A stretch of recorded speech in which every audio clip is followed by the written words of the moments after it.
بسم الله الرحمن الرحيم. Louange à Dieu, maître des univers, nous témoignons qu'il n'y a de Dieu que Dieu et que Mohammed sallallahu alayhi wa sallam est le messager de Dieu.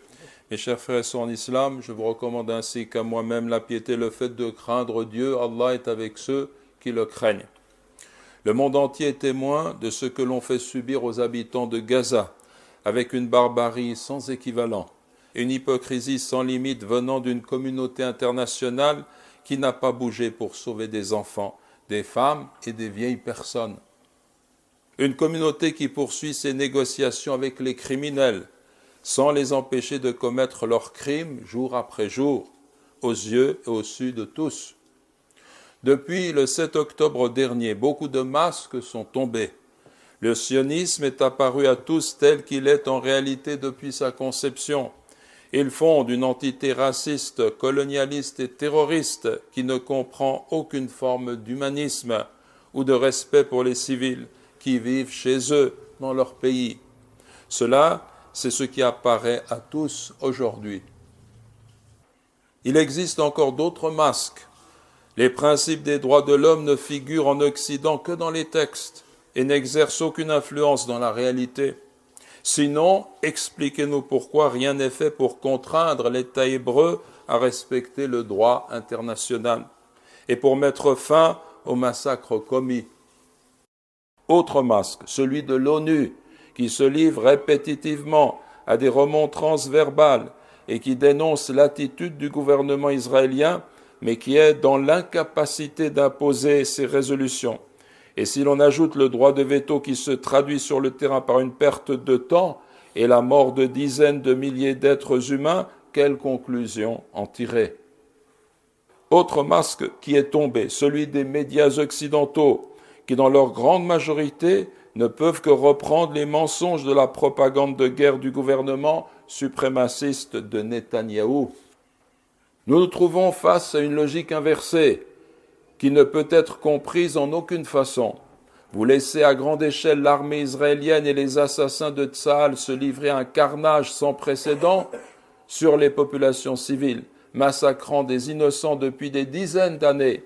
Puis, si la résistance s'organise pour briser le mur de sa prison, pour défendre les enfants, les femmes et les vieillards, et ceux dont on a volé les maisons et la terre, ceux qui sont emprisonnés depuis des années, vous traitez cette résistance en la qualifiant de terroriste, en soulignant que l'État colonisateur a le droit de se défendre.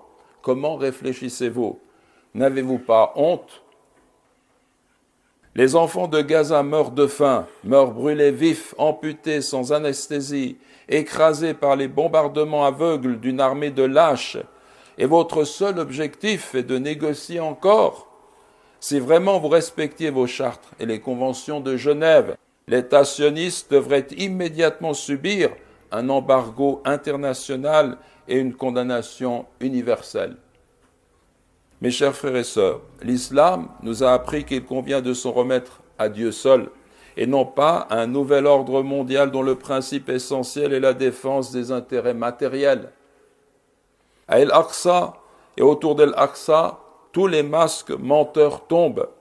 Et là sont reconnus qui sont les authentiques croyants, ceux qui défendent le droit et la vérité face aux forces des puissances trompeuses, quand bien même elles seraient nombreuses. Ce que l'on doit prendre ici en considération, ce ne sont pas le nombre et les armes dont disposent les oppresseurs, mais bien plutôt une foi sincère et une résistance par lesquelles est recherché l'agrément de Dieu, exalté soit-il.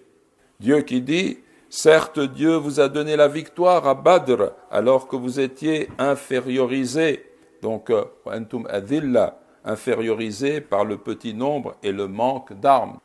Craignez donc Dieu, peut-être seriez-vous reconnaissants. Et notre prophète sallallahu alayhi wa sallam a dit, craignez l'injustice sera ténèbre au jour de la résurrection. Le hadith est rapporté par Muslim.